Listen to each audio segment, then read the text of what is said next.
ಈಗೇನು ಮ್ಯಾರೇಜ್ ಆಗ್ಯಾಳಲ್ಲ, ನೀನ್ ನನಗೆ ಎದಕ್ ಬೆನ್ ಹತ್ತಿ, ನನಗೆ ಎದಕ್ ಕಾಡಾಕತ್ತಿ, ಯಾವ ಲಗ್ನ ಆಗ್ಯಾನ ಅವ್ನು ಹಿಂದೆ ಹೋಗು, ಅವ್ನು ನಿನ್ ಗಂಡ. If you think you're bad, I am your dad. ಯಾವಾಗ ಆಕಿ ಮ್ಯಾರೇಜ್ ಆದ್ಲು ಅವಾಗ ನಾನು ಸಿಡಿದು ನಿಂತು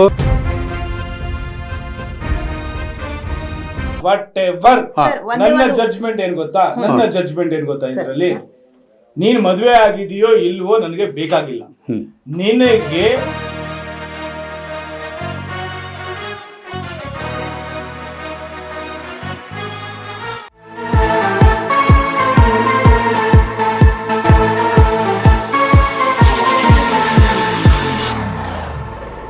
ಮೇಡಮ್ ಹೇಳಿ ಏನ್ ಹೇಳಿದ್ರು ಪೊಲೀಸರಲ್ಲಿ? ನಿಮ್ಗೆ ಏನು ಸಂಬಂಧ ಐತ್ರಿ ಇಲ್ಲಿ? ಅವ್ರಿಗೆ ನೀವು ಎರಡನೇ ಹೆಂಡತಿ, ಅವ್ರಿಬ್ರಿಗೂ ಸಂಬಂಧ ಐತದು. ನೀವು ಇಲ್ಲಿ ಯಾರು ಕಂಪ್ಲೇಂಟ್ ಕೊಡಕ್ಕೆ ಬರಂಗೆ ಮೊದಲೇ ಮತ್ತು ನೀವು ಯಾರು ಅಂತ ಕೇಳಿದ್ರು ನನಗೂ. ಆಮೇಲೆ ಇಲ್ಲ ರೀ ನಾನು ಅವ್ರ ಎರಡನೇ ವೈಫು, ಹಿಂಗೆ ರೀ ಬೀಗ ಎಲ್ಲ ಹೊಡೆದು ಹಿಂಗಾಗೈತಿ ಅಂತೆಲ್ಲ ಹೇಳಿದ್ರು. ಅವ್ರೇನು ಕೇರ್ ಮಾಡಲಿಲ್ಲ ಸರ್. ಇಲ್ಲ ಅದೆಲ್ಲ ನಾ ಏನು ಮಾಡೋಕ್ಕೆ ಬರೋಂಗಿಲ್ಲ, ಒಂದೇ ಸರಿ ರಾಜು ಹಿರೇಮಠನ ಕರ್ಕೊಂಬಂದ್ರೆ ನೋಡ್ಕೋತೀವಿ, ಹೋಗ್ರಿ ಮನೆಗೆ ಅಂತ ಹೇಳಿದರು. ನಾ ಬರುವಾಗ ಬರ್ಕೊಟ್ಟು ಹೋಗ್ರಿ, ಬರ್ಕೊಟ್ಟು ಸಂಬಂಧ ಇಲ್ಲ ಅಂದಮೇಲೆ ನಾ ಬರ್ದು ಕೊಡೋದು ಏನಿರ್ತೈತಿ, ನಮ್ಮ ಹಿರೇಮಠ ಸರ್ ಕರ್ಕೊಂಡು ಹೋದ್ರ ಅಂತೇಳಿ ನಾನು ಸುಮ್ಮ ಬರ್ತಾಯಿದ್ದೆ ಸರ್. ಇಲ್ಲ ಬರೆಯಬೇಕಂತ ಹೇಳಿದರು, ಒಂದು ಬರ್ಕೊಟ್ಟು ಬಂದಿದ್ದೇನೆ ಸರ್. ಏನಂತ ಬರ್ಸ್ಕೊಟ್ರೆ? ಸರ್ ಅದು ಈ ಥರ ಬಂದು ಬೀಗ ಹೊಡೆದಾಳ, ಹಿಂಗಾಗೈತೆ ಅಂತೆಲ್ಲ ಬರ್ಕೊಟ್ಟಿದ್ದೀನಿ ಸರ್. ಸರ್ ನಾನು ಒಂದು ಸರಿನೂ ಆ ಪೊಲೀಸ್ ಸ್ಟೇಷನ್ ಈ ಕಂಪ್ಲೇಂಟ್ ಇದ್ದಾಗಿಂತ ನನಗೂ ಅದಕ್ಕೂ ಯಾವುದೂ ಸಂಬಂಧ ಇಲ್ಲ ಸರ್. ನಾ ಹೋಗೇನೇ ಇಲ್ಲ ಸರ್, ಹೋಗಿರೋದು ಫಸ್ಟ್ ಟೈಮ್ ಸರ್. ಅದು ನಮ್ಮ ಹಸ್ಬೆಂಡ್ ಮನೆಯಾಗಿಲ್ಲ ಅಂತೇಳಿ ನಾ ಹೋಗಿದ್ದೆ ಸರ್. ಅವತ್ತು ಮನೆ ಒಳಗೆ ಏನೇನು ಆಗ್ಬಿಡ್ತೈತೋ ಅಂತ ಹೇಳಿ ನಾ ಹೋಗಿದ್ದೆ. ಇಂಪಾರ್ಟೆಂಟ್ ಡಾಕ್ಯುಮೆಂಟ್ಸು ಅವು ಇವು ಎಲ್ಲ ಅದಾವೆ ಸರ್. ಹಿಂಗಿದ್ದಾಗ ಹಂಗೆ ಹೋಗಿ ಕಂಪ್ಲೇಂಟ್ ಕೊಡಕ್ಕೆ ಹೋದ್ರೆ ಅವ್ರು ಮೇಡಮ್ ಏನು ಹೇಳ್ತಾರೆ, ನಿಮ್ಮ ಅಕ್ಕ ತಂಗಿ, ಅಕ್ಕಿ ಯಾರೀ ನನಗೆ ಅಕ್ಕ, ಅಕ್ಕಿ ನನಗೆ ಸಂಬಂಧ ಇಲ್ಲ ರೀ, ಅಕ್ಕ ಯಾಕಂತೀರಿ ನನಗೆ ಅದೇನೋ ಗೊತ್ತಿಲ್ಲ, ಅದನ್ನ ಹೇಳಬೇಡ್ರಿ, ನೀವು ಏನೈತಿ ನನ್ನ ಕಂಪ್ಲೇಂಟ್ ತೊಗೋರಿ ಅಂತಂದು. ನಾ ಹೇಳ್ದಂಗೆ ನೀವು ಬರ್ಕೊಡು ಅಂದರು. ನಾ ಬರ್ಕೊಡಲ್ಲ ರೀ ಅಂತಂದೆ. ಇಲ್ಲ ನೀವು ಬರ್ಕೊಡ್ಬೇಕಾಕೈತೆ ಅಂತ. ಆಯ್ತು ಅಂತ ಹೇಳಿ ಲಾಸ್ಟ್ ನಿನಗೆ ತಿಳಿದಂಗೆ ನೀವು ಬರ್ಕೊಡು ಅಂದ್ರೆ ನಾನು 4 ಲೈನ್ ಬರ್ಕೊಟ್ಟು ಬಂದೆ ರೀ. ಆಯ್ತಂತ. ಆಮೇಲೆ ಲಾಸ್ಟಿಗೆ ನಿಮ್ಮಿಬ್ಬರದು ಭಾಳ ಕಿರಿಕಿರಿ ಆಗೈತಿ, ಇಬ್ಬರನ್ನ ಸೇರಿಸಿ ಏನೋ CRPCನೋ ಏನೋ ಕೇಸ್ ಅಂತಂದ್ರೆ ಸರ್, ಇಬ್ಬರನ್ನ ಒಳಗೆ ಹಾಕ್ತೀನಿ ಅಂತ. ನಾನೇನು ಮಾಡಿದ್ದೀನಿ ಮೇಡಮ್ ಅಂತಂದೆ. ನಾನು ಬಂದಿರೋದ ಫಸ್ಟ್ ಟೈಮ್, ನನಗೆ ಅನ್ಯಾಯ ಆಗೈತೆ ಅಂತ ಬಂದೀನಿ. ಈ ಟೈಮ್ದಾಗ ಹಿಂಗಾದಾಗ ನೀವು ಭಾಳ ಮಾತಾಡ್ತೀನಿ, ನೀನು ನಿಮ್ಮಿಬ್ಬರದು ಭಾಳ ಕಿರಿಕಿರಿ ಆಗೈತಿ, ಹಂಗೆ ಅಂತಂದ್ರೆ ಅವ್ರು ಮೇಡಮ್. ಸರ್ ಈಗ ಒಟ್ಟಾರೆ ಹೇಳ್ಬೇಕಂತಾರೆ, ಅವ್ರೇನು ರವೀಂದ್ರ ನೈನಿಗಲಿ ಹೇಮಾವತಿ ಅವರ they are already married. Marriage ಆಗಿದ್ದಾರೆ. ಅದೆಲ್ಲ ಕೋರ್ಟ್ ಒಳಗೆ ಸುಳ್ಳು ಒಂದು ಸೊಟ್ಟು ಅಂತ ಹೇಳಿ ಅಲ್ಲಿ ಜಾಯ್ ಗಳಿಸ್ಬಿಟ್ರು ಅವರು. ಅಲ್ಲಿಂದ ನಮಗೆ ಏನು ಕಿರುಕುಳ ಶುರು ಆಯ್ತು ಅವ್ರದ್ದು. ಅದಕ್ಕೆ ನಾ ಏನಂದ್ರೆ, ನೀವು ಮದುವೆಯಾಗಿ ಮತ್ತೊಬ್ಬರ ಹೆಂಡತಿ ನನ್ನ ಮನೆಗೆ ಬರ್ತಕ್ಕದ್ದಲ್ಲ ಅಂತ ನಾ ಬಾಯಿ ಬಿಟ್ಟು ಹೇಳ್ತಾ ಇದ್ದೇನೆ. ಅಂದ್ರೆ ಇವ್ರ ಜಡ್ಜ್ಮೆಂಟ್ ಅಲ್ಲಿ ಅವ್ರು ಗೆದ್ದಿದ್ದಾರೆ. ಈಗ ಅವ್ರು ಗೆದ್ದಿದ್ದಾರೆ, ಯಾಕಂದ್ರೆ ಮದುವೆ ಆಗಿಲ್ಲ ಅಂತ ಇವ್ರು ಬಾಯಿ ಬಿಟ್ಟು ಹೇಳ್ಯಾರ. ಅಲ್ಲಿ ಅವನು ಕೂಡ ರವಿ ನೈನಿಗಲೆ ನಾನು ಮದುವೆ ಆಗಿಲ್ಲ ಅಂತ ಹೇಳ್ತಾನೆ, ಇವನು ಆ ಯಾರೋ ಗೊತ್ತಿಲ್ಲ, ನಾ ಯಾರು ಗೊತ್ತಿಲ್ಲ ಅಂತಂದು ಜಡ್ಜ್ಗನೇ ಒಂದು ನಮೂನಿ ಸುಳ್ಳು ಹೇಳಿ ಆ ಜಡ್ಜ್ ಮತ್ತು ಅವನ್ನೆಲ್ಲ ಕೇಳಿ ಮತ್ತು ಸಾಕ್ಷಿ ಎಲ್ಲ ಕೊಟ್ಟ ಮಗನೂ ಕೂಡ ಆ ಜಡ್ಜ್ ಮತ್ತು ಅವ್ರಂತ ಮಾಡ್ತಾರಂದ್ರೆ ನಾವು ಏನು ಮಾಡ್ಲಿಕ್ಕೆ ಆಗಲ್ಲ. ಅದಕ್ಕೆ ನಾವು ಏನ್ ಮಾಡಿದ್ವಿ, ಅದನ್ನ ಚಾಲೆಂಜ್ ತಗೊಂಡು ಹೋಗಿ ಹೈಕೋರ್ಟಿಗೆ ಹಾಕಿದ್ವಿ. ಕೋರ್ಟ್ ಅಲ್ಲಿ ಕೇಸ್ ಇರ್ಬೇಕಾದ್ರೆ ನೀನ್ ಯಾಕಮ್ಮ ಮನೆ ಹತ್ರ ಬರ್ತೀಯ, ನೀನು ಮದುವೆ ಆಗಿಲ್ಲ ಅಂತ ಪ್ರೂವ್ ಮಾಡ್ಕೊಂಬ, ನಿನ್ನ ಜಾತಕ ನನ್ನ ಕೈಯಲ್ಲಿದೆ. ಸೊ ಹಾಗಿರ್ಬೇಕಾದ್ರೆ ನೀನ್ ಇವ್ರ ಮನೆ ಹತ್ರ ಹೆಂಗ್ ಹೋಗ್ತೀಯ, ಇನ್ಮೇಲೆ ಹೋಗು, ನಾನು ನೋಡ್ತೀನಿ. ಓಕೆ, ನನ್ನ ಕೈಲಿ ಏನು ಮಾಡ್ಬೇಕಂತ ಗೊತ್ತಿದೆ ನನಗೆ. ನೀನು ಅವ್ರಿಗೆ ಜೈಲ್ ಕಳ್ಸೋದಲ್ಲ, ನೀನು ಮದುವೆ ಆಗಿದೆಯಾ, ಗಾಟ್ ಇಟ್. ಇಲ್ರಿ, ಯಾಕೆ ನಮ್ಗೆ ಡೈವರ್ಸ್ ಕೊಟ್ಟ ನಂತರ ಅದೇ ಪ್ರೀತಿ ಪ್ರೇಮ ಇಟ್ಕೊಂಡು 7/8/2016 ಮದುವೆ ಆದ್ಲಾಕಿ.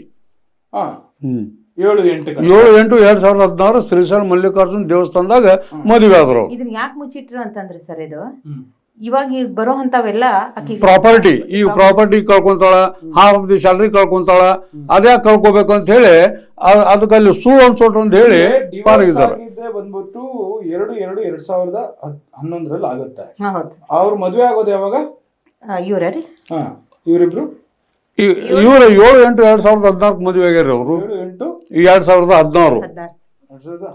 ಹಾ, ಓಕೆ, 5 ವರ್ಷ ಗ್ಯಾಪ್. 5 ವರ್ಷ ಗ್ಯಾಪ್ ನಂತರ, ಓಕೆ ಫೈನ್, 5 ವರ್ಷ ನಂತರ ನೀನು ಮದುವೆ ಆಗಿದೆಯಾ. ನೀನು ಮದುವೆ ಆಗಿದ ನಂತರ ಇವ್ರು ಮದುವೆ ಆಗಿರೋದು ಇಲ್ಲ ಸರ್.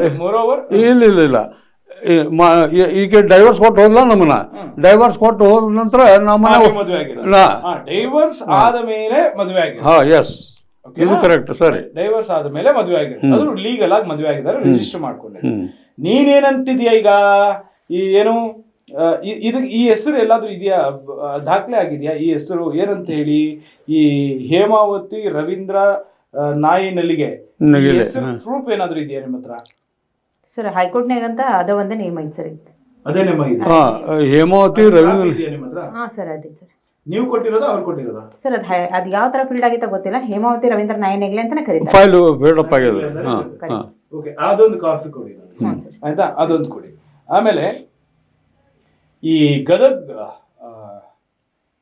ನನಗೊಂದು ನೆನಪಿದೆ ರೀ ಆಯ್ತಾ. ಸೊ ಅಲ್ಲ ಸರ್, ನಮ್ಮ ಪ್ರಶ್ನೆ ಬಂದಿದ್ದೇನೋ, ಆಕೆ ಮದುವೆ ಆಗಿಲ್ಲ, ನಾ ಜಡ್ಜ್ಗೆ ಹೇಳಿದ್ದೇನೆ ಸರ್, ಅವರು ಮದುವೆ ಆಗ್ಯಾರಂತ ನಾನು ನಿಮ್ಗೆ ಹೇಳಕತ್ತೀನಿ. ಅಕಸ್ಮಾತ್ ಮದುವೆ ಆಗಿದ್ದಲ್ಲ ಸೈಡಿಗೆ ಇಟ್ಕೊಂಡಿದ್ರೆ ಅದಕ್ಕೆ ನಾವು ಏನು ಮಾಡೋಕೆ ಬರ್ತಿದ್ದಿಲ್ಲ.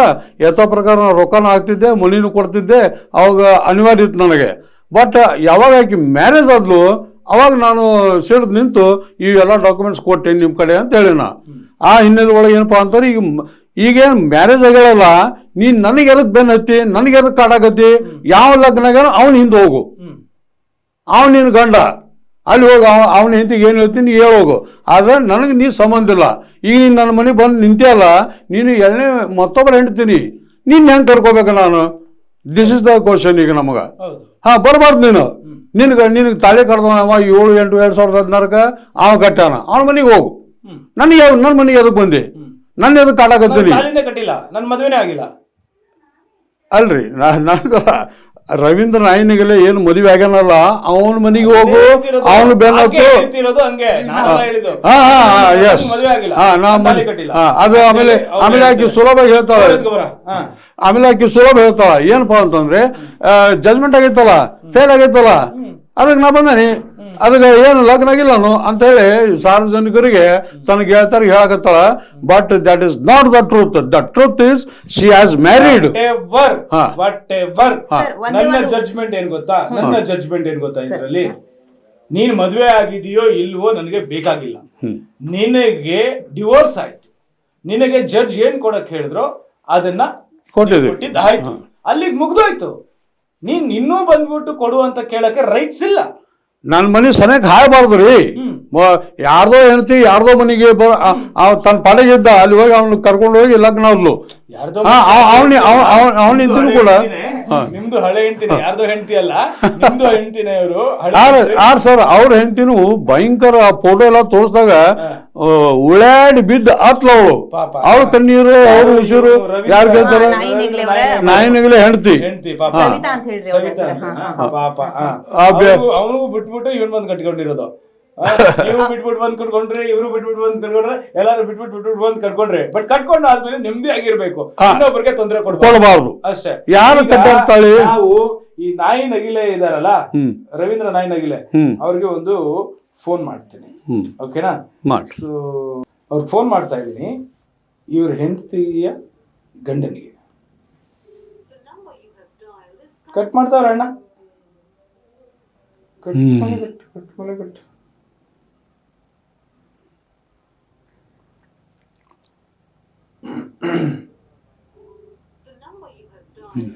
ನೀವು ಇಲ್ಲಿ ಬರೋದು ಗೊತ್ತಾಯ್ತಾ ಅವ್ರಿಗೆ? ನಮ್ಮಂತೂ ಗೊತ್ತಲ್ರಪ್ಪ. ಇನ್ನು ಯಾರಿಗೆ ಮಾಡೋಣ? ಅವ್ರಿಗೆ ಮಾಡೋಣ. ಈ ಹೇಮಾವತಿ ರವೀಂದ್ರ ನಾಯಿ ನಲಿಗೆಗೆ ಆಕೆ ಭಾರಿ ಕ್ರಿಮಿನಲ್ ಮೈಂಡೆಡ್ ಅವ್ರು ಬಿಡು ಸರ. ನಮ್ಗೇನ್ರಿ ಮಾತಾಡ್ಲಿಲ್ಲ, ಈ ಫೋಟೋ ಏನಂತ ಹೇಳಲ್ಲ.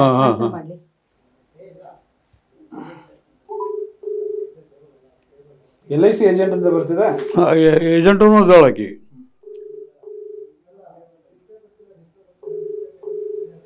ಹಲೋ ಹಲೋ, ನಮಸ್ತಮ್ಮ. ಹೇಮಾವತಿ ರವೀಂದ್ರ ನಾಯಿ ನಲಿಗೆನಾ? ನೀವು ಮಾತಾಡ್ತಾ ಇರೋದು ಹೇಮಾವತಿ ರವೀಂದ್ರ ನಾಯಿ ನಲಿಗೆ. ನಾನು V2 ಸೂರ್ಯ ಅಂತ ಪುರುಷ ರಕ್ಷಣಾ ಆಯೋಗ ಇಂದಮ್ಮ. ಹೇಮಾವತಿ ರವೀಂದ್ರ ನಾಯಿ ನಲಿಗೆ ತಾನೇ ಮಾತಾಡ್ತಾ ಇರೋದು? ಹೇಮಾವತಿ ಮಹಾಲಿಂಗ ಹಿರೇಮಠ. ಮತ್ತೆ ಡಾಕ್ಯುಮೆಂಟ್ಸ್ ಅಲ್ಲಿ ಹೈಕೋರ್ಟ್ ಅಲ್ಲಿ ಬಂದ್ಬಿಟ್ಟು ಹೇಮಾವತಿ ರವೀಂದ್ರ ನಾಯಿ ನಲಿಗೆ ಅಂತ ಇದೆ, ನಗಿಲೆ ಅಂತ. ಓಕೆ, ವಿಷಯ ಹೇಳೋಣ ಈಗ. ಅಮ್ಮ, ನಿಮ್ಗೆ ಕೋರ್ಟ್ ಇಂದ ಜಡ್ಜ್ಮೆಂಟ್ ಆಗಿದೆ, ಡಿವೋರ್ಸ್ ಆಗಿದೆ. ಡಿವೋರ್ಸ್ ಆದ ಮೇಲೆ ನೀವು ಈ ಶ್ರೀ ರಾಜೀವ್ ಈಶ್ವರ್ ಹಿರೇಮಠ್ ಇದ್ದಾರಲ್ಲ, ಸರ್ ತಾವ್ ಯಾರು ಮಾತಾಡ್ತೀರಿ ಏನಂತ ಕೇಳಿದ್ರೆ ನಾನು ವಿಷಯ ನಾನು ನಿಮ್ಗೆ ಹೇಳಿದಾಯ್ತು, ಪುರುಷ ರಕ್ಷಣಾ ಆಯೋಗ ಇಂದ ಎಲ್ಲಿ ಸರ್ ನೀವು ಎಲ್ಲಿಂದ ಪುರುಷರ ಬ್ಯಾಂಗ್ಳೂರು ಹಾ ಸರಿ ಹೇಳಿ. ಪುರುಷ ರಕ್ಷಣಾ ಆಯೋಗ ಇಂದ V2 ಸೂರ್ಯ ಅಂತ ಮಾತಾಡ್ತಾ ಇದ್ದೀನಮ್ಮ. ಹೇಳಿ sir. Okay, on the record, on the ಇದು ಆನ್ ದ ಕ್ಯಾಮ್ರಾ ಮಾತಾಡ್ತಾ ಇದ್ದೀನಿ. ಈಗ ನಿಮ್ಗೆ ಬಂದ್ಬಿಟ್ಟು ಜಡ್ಜ್ಮೆಂಟ್ ಆಗುತ್ತಮ್ಮ. ಯಾವಾಗ ಜಡ್ಜ್ಮೆಂಟ್ ಆಗುತ್ತೆ ನಿಮ್ಗೆ? 2/2/2011 ಜಡ್ಜ್ಮೆಂಟ್ ಆಗುತ್ತೆ. ಹೌದು ಸರ್. ಓಕೆ, ಡಿವೋರ್ಸ್ ಆಗುತ್ತೆ. ಆ ಡಿವೋರ್ಸ್ ಆದಮೇಲೆ ನಿಮ್ಗೆ ಜಡ್ಜ್ ಹೇಳ್ತಾರೆ ಮನೆಯಲ್ಲಿ ಭಾಗ ಕೊಡಬೇಕು ಅರ್ಧ ಅಂತ, ಇವ್ರು ಕೊಡ್ತಾರೆ. ಆಮೇಲೆ ನಿಮ್ಗೆ ಇವ್ರ ಸಂಬಳದಲ್ಲಿ ಅದು ಜಡ್ಜ್ಮೆಂಟೇ ತಪ್ಪಿದೆ. ಯಾಕಂದ್ರೆ ನೀವು ದೂರ ಆದಾಗಿಂದ ಕೊಡ್ಬೇಕಾಗಿತ್ತು, ಆದ್ರೆ ಇವರು ನಿಮ್ಗೆ ಮದುವೆ ಆದಾಗಿಂದ ಇಲ್ಲಿವರೆಗೂ ಕೊಡ್ಬೇಕು ಅಂತ ನಿಮಗೆ ಏನ್ ಕಂಪ್ಲೇಂಟ್, ಒಂದ್ ನಿಮಿಷ ಸರ್ ಪ್ಲೀಸ್. ನಮ್ಗೆ ಏನ್ ಕಂಪ್ಲೇಂಟ್ ಮಾಡಿದ್ರೆ, ಯಾರು ಕಂಪ್ಲೇಂಟ್ ಮಾಡಾರೆ, ಕಂಪ್ಲೇಂಟ್ ವಿಷಯನ ಹೇಳಿ. ಅದನ್ನೇ ಹೇಳ್ತಾ ಇದ್ದೀನಮ್ಮ, ಅದೇ ಹೇಳ್ತಾ ಇದ್ದೀನಿ. ಆ ವಿಚಾರವಾಗೇ ಮಾತಾಡ್ತಾ ಇದ್ದೀನಿ. You have to allow me to talk. Okay, ಇನ್ನೊಂದು ನಮ್ದು mutual consent divorce sir. Mutual consent divorce ಅಲ್ವಾ? ಡೈವರ್ಸ್ ಆಯ್ತು ಅಲ್ವಾ? ನಿಮ್ಗೆ ಅವ್ರು ಏನೇನು ಕೊಡ್ಬೇಕು ಕೊಟ್ರಲ್ವಾ? ಏನು 4 ಲಕ್ಷದ ಚೆಕ್ಕು, ಇದು LIC ಬಾಂಡು, ಮನೆಯಲ್ಲಿ ಅರ್ಧ, ಮತ್ತೆ ಸ್ಯಾಲ್ರಿಯಲ್ಲಿ ಅರ್ಧ ಕೊಟ್ರು ಅಲ್ವಾ? ಸರ್ ನಿಮ್ಗೆ ಸರಿಯಾಗಿ ನೀವು ಅವ್ರ ಕಡೆ ಏನ್ ಕಂಪ್ಲೇಂಟ್ ಕೊಟ್ಟಾರಲ್ಲ, ಮೊದಲೇ ಡಿಗ್ರಿ ಅದೇ ಅವ್ರ ಹತ್ರ. ನಿಮ್ಗೆ ಯಾಕೆ ಆ ಡಿಗ್ರಿ ಕಾಪಿ ಎಲ್ಲ ಆದ್ಮೇಲೆ ನಾನು ನಿಮ್ಗೆ ಫೋನ್ ಮಾಡ್ತಾ ಇರೋದಮ್ಮ. ಒಂದು ನಿಮಿಷ, ಅದನ್ನೇ ನೀವು ನನಗೂ ಮಾತಾಡಕ್ ಬಿಟ್ಟಾಗ ತಾನೆ ನಿಮ್ಗೆ. ನೀವು ಫಿನಿಶ್ ಮಾಡಕ್ಕಿಂತ ಮುಂಚೆ ಟ್ರೈಲರ್ ನೋಡ್ಕೊಂಡು ಸಿನಿಮಾನ ಡಿಸೈಡ್ ಮಾಡಬಾರ್ದು. ಸಿನಿಮಾ ನೋಡಿ.